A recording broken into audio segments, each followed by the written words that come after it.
Bonjour à tous. Eh bien, c'est sous le soleil ce matin que je vous accueille.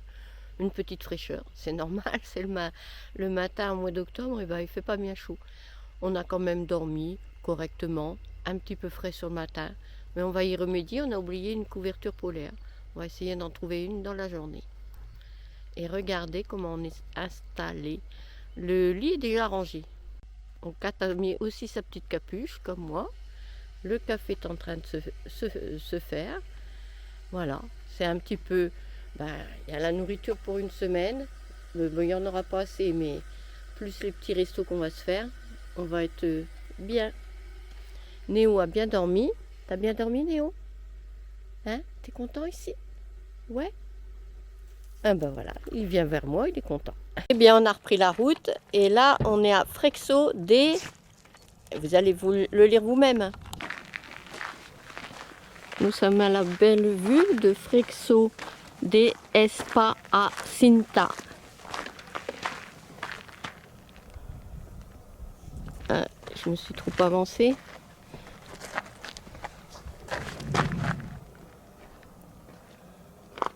Là, de ce côté-là, il y a la désolation des grands feux du mois d'août et septembre. Une jolie vue, un peu brumeuse, avec le soleil au-dessus du matin. Une belle vue sur le village là-bas. Néo, c'est du caca ça. Voilà. Le feu s'est arrêté en bas là. Parce qu'on peut, là derrière, ça a brûlé aussi. Et là, on vient de rouler pendant un bon moment. Et c'est désastreux, c'est brûlé. Et bien voilà la désolation du feu. Le village là-bas, heureusement, ils ont dû faire le nécessaire pour que ça s'arrête, que ça se propage pas. Ah là là, le feu. Et les personnes qui font les incendies devraient être... Ça sent le chaud, hein. Oui, ça sent encore un peu le cramé.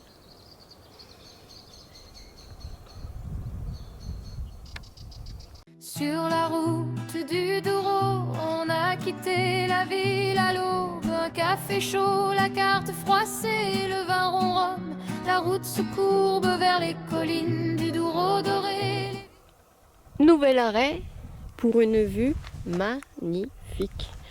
Malheureusement, sur ce qui a brûlé. Alors je me suis arrêtée là parce que la vraie vue, elle n'est pas ici, mais ça tombe, c'est de l'autre côté, du côté du Douro. Et là, on n'est pas vers le Douro. Mais on a une très belle vue sur la montagne. Et bien, après avoir descendu ces marches, on est garé juste en haut. De jolis rochers, mais surtout, ce qui est très prometteur, quand tu es encore descendu un petit peu plus bas, eh bien, ce qu'on est venu chercher, la vallée du Douro.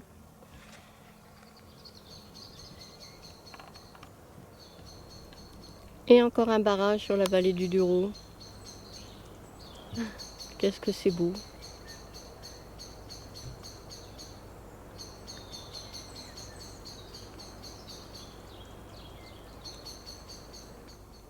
Et ça descend encore, hein.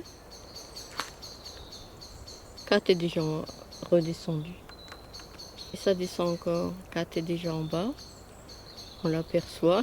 Ça y est, on la voit plus. On est au parc naturel du Douro international. Et il peut y avoir, Kat me dit des rapaces, mais là, Britango, c'est plutôt des cigognes. Segona preta, c'est une cigogne. Et puis Mero Bzoul. Là, on voit ce qu'on peut voir comme un... Ah oui, il y a des rapaces. Je vois là. J'espère que vous voyez bien aussi. Il y a des rapaces. Est-ce qu'on va bien pouvoir les voir?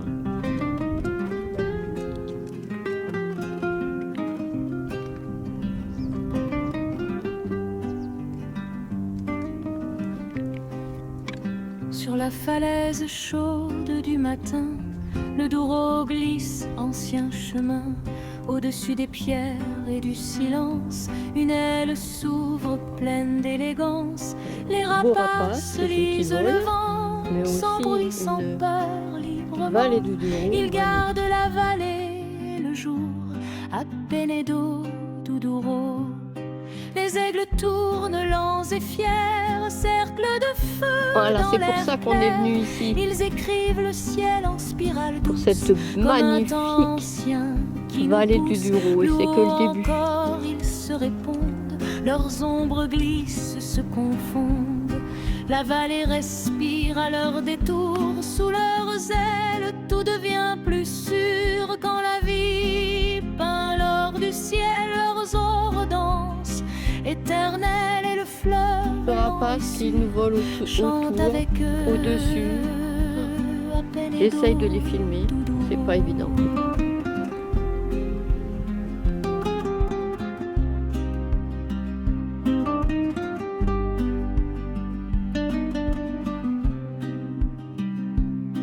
Le Douro coule en silence, la roche écoute le vent.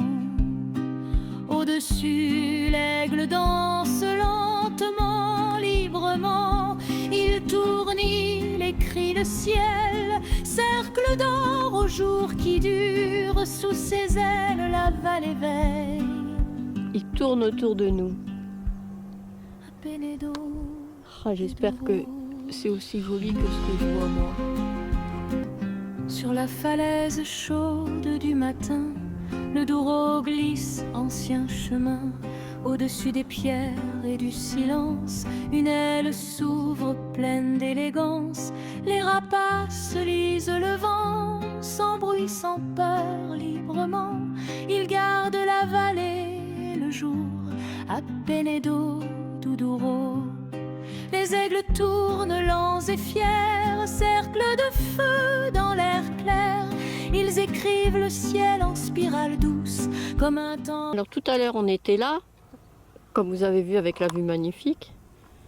Là donc il y a le Douro derrière ces rochers. Et on le retrouve ici en bas. Anciens qui nous poussent, plus haut encore ils se répondent, leurs ombres glissent, se confondent.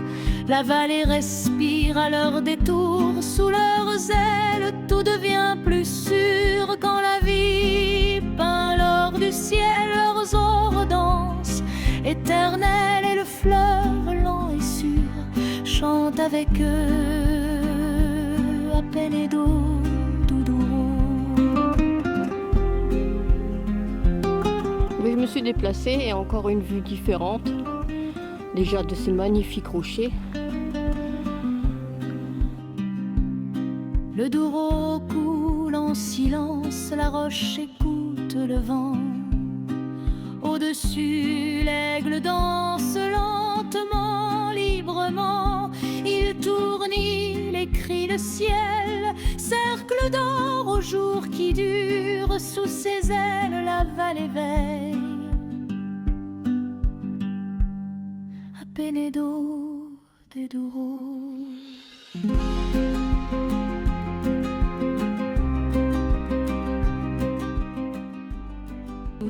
Tous ces rapaces là-haut.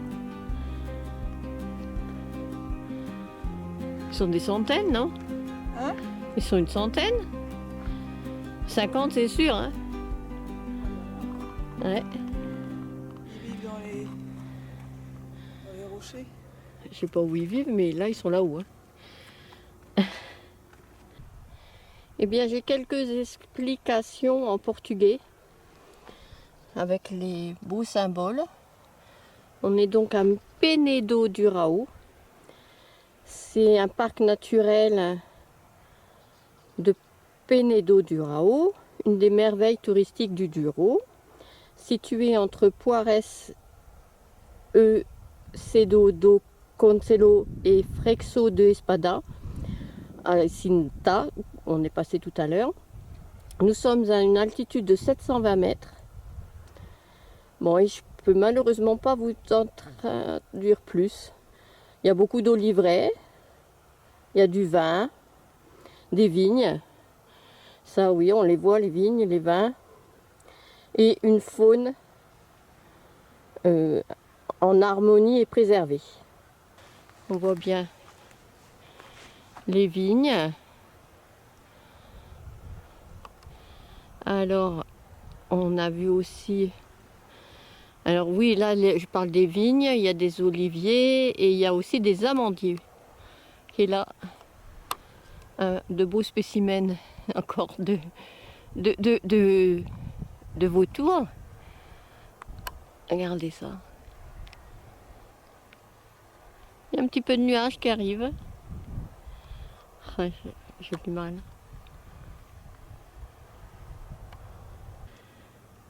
Eh bien d'ici, nous sommes à vol d'oiseau. C'est bien marqué à vol d'oiseau. 1100 km de Paris.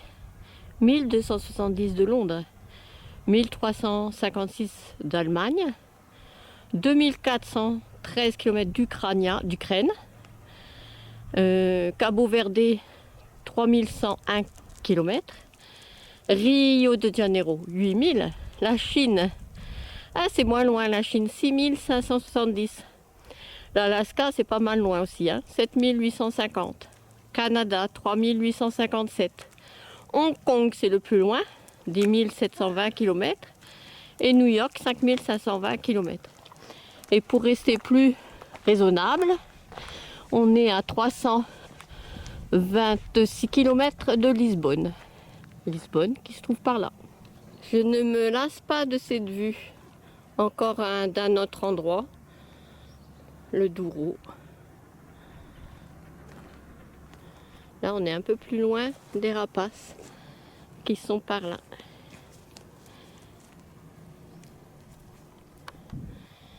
Eh bien, nous irons un peu plus loin. Nous continuerons de descendre le Douro après avoir mangé.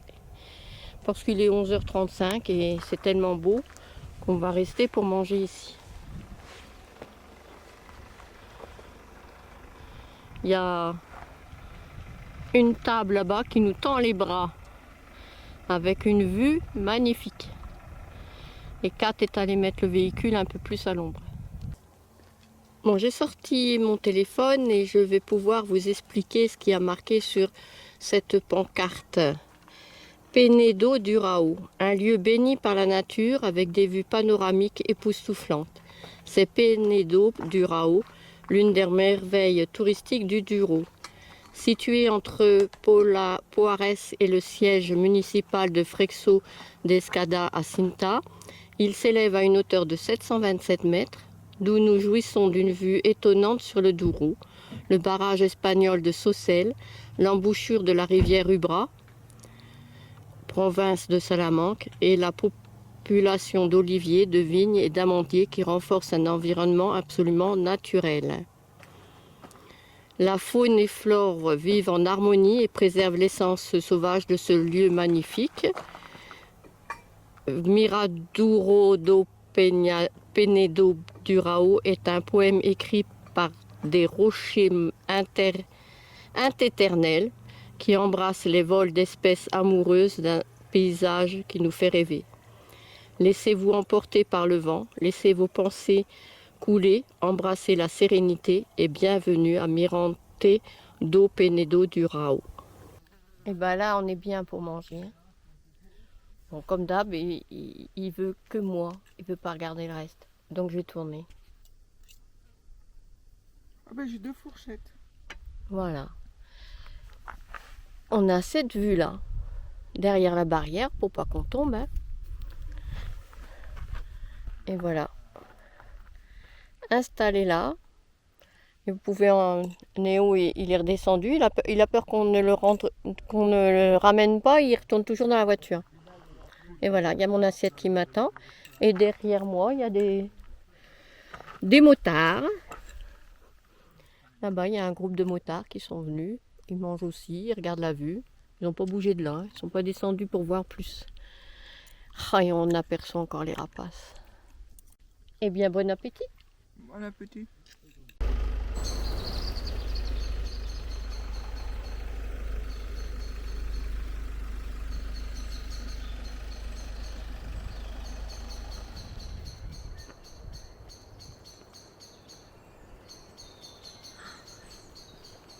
De beaux amandiers. On se posait la question s'il y avait encore des amandes ou pas. Il n'y en a plus beaucoup, hein. Ils ont dû les ramasser. De l'autre côté de la vallée par rapport à tout à l'heure. La vallée de tout à l'heure est derrière moi, de l'autre côté de la route. On n'est pas trop bien garé, mais ça va. On va rien nous dire. Bon, ben voilà, on a retrouvé le Douro. Et là, on est au pied du Douro, dans une zone très touristique, mais fermée, pour des sports et comment dire, sport d'eau. Là, il y a les bateaux, il y a la navigation, et puis il y a aussi des balades possibles à faire en saison avec un grand bateau. Magnifique Douro. Alors, nous sommes à la caisse de fosse d'eau Sabor, Toré de Montcorvo. Et ce soir, on va se mettre là. On se mettra là-bas ce soir? D'accord. Voilà, on a décidé, même s'il est de bonne heure, de dormir ici. Bon, je vais aller faire une petite visite dans le village.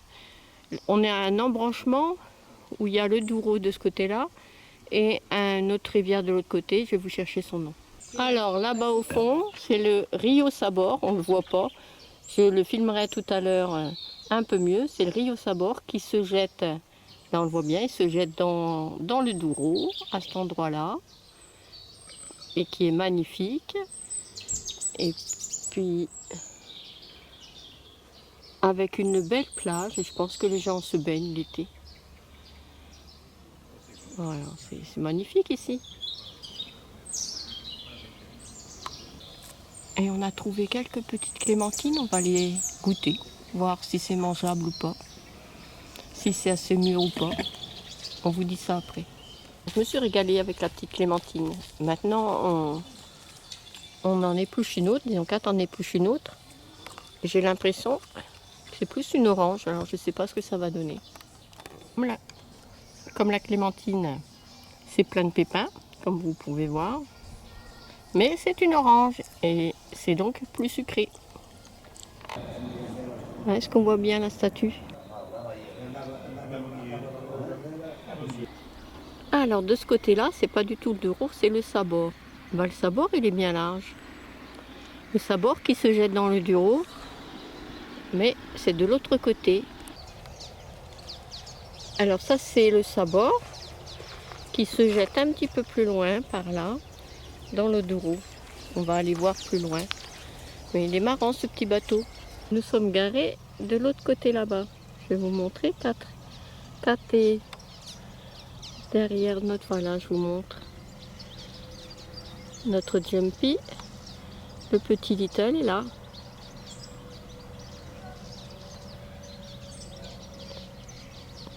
Et de ce côté-là, c'est le Major qui se jette à cet endroit dans le Douro.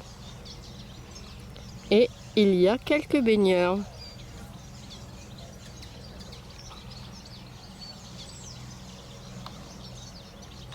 Notre embarcation. Je sais pas, bateau promenade peut-être. À rame, sûrement, il n'y a pas de moteur. Bon, contre-jour, le Douro est bien calme. On verra pas mieux, le soleil est en train de se coucher, il n'y est pas encore. Alors de ce côté-là, c'est encore ensoleillé. Voilà le calme.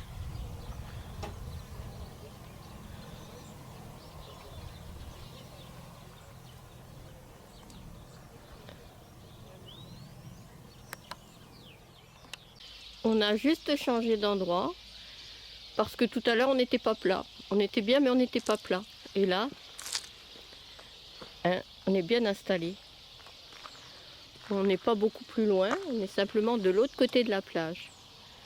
Là c'est le Douro. Et tout à l'heure on était tout au fond de l'autre côté. Voilà la différence. Et c'est calme. On a aussi déménagé, non pas seulement parce qu'on n'était pas plat, mais parce qu'il y avait un bruit de moteur On a déménagé aussi parce qu'il y avait un bruit de moteur de personnes qui arrosaient ces orangers et autres. Donc si c'était toute la nuit, c'était pas la peine, on n'aurait pas dormi. Bon, puis là, franchement, on est bien. Non. Ah non.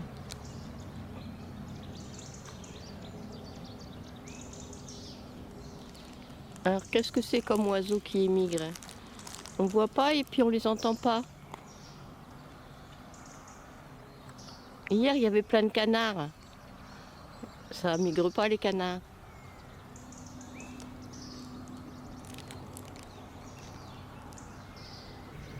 Les oiseaux se préparent à la migration, mais ils ne migrent pas encore parce que là, ils se sont, comment dire, ils sont plus ensemble. Bonjour à tous. Eh bien, nous quittons Fosse d'Ossabord ce matin, de bonne heure et de bonne humeur après une belle nuit au bord du Douro. Allez, à plus tard. Kat qui veut faire une jolie photo de cette statue. Sur la route du Douro, on a Ah, va y arriver, c'est tout près. à l'aube, un café chaud, la carte froissée, le vin ronrome. La route se courbe vers les collines du Douro doré. Les vignes défilent marche après marche, le fleuve apparaît. L'en miroir, on s'arrête, où le silence marche. Une nuit de plus, on peut croire. On roule sans montre ni détour, fenêtres ouvertes sur le jour. Le monde est simple quand on s'endort au bord du Douro encore. On roule sans montre ni détour, fenêtres ouvertes sur le jour. Le monde est simple. On va bien le voir, il y a le barrage. C'est sombre. Hein.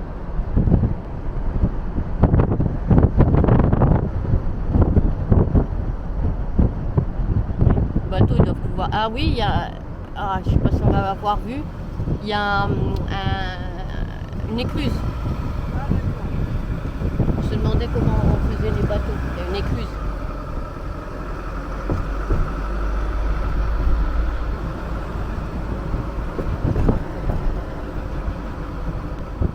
Bien, nous sommes passés sur le barrage là-bas, au loin, et C'est des bateaux pour faire des croisières. il y a des gros bateaux pour faire des croisières.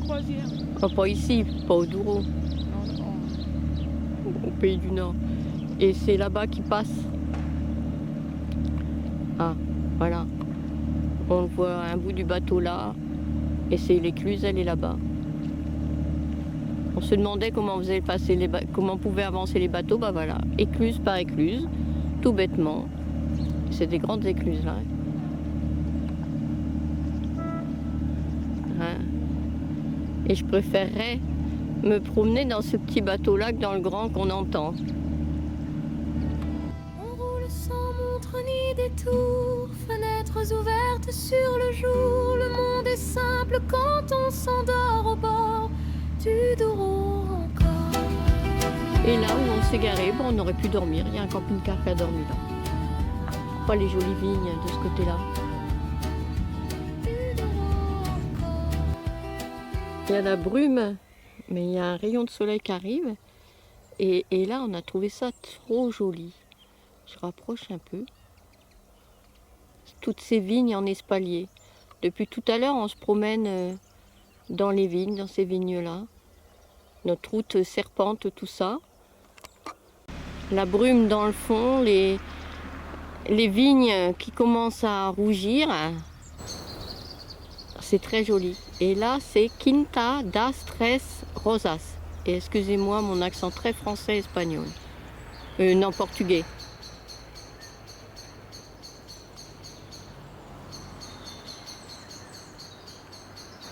Avec un petit village.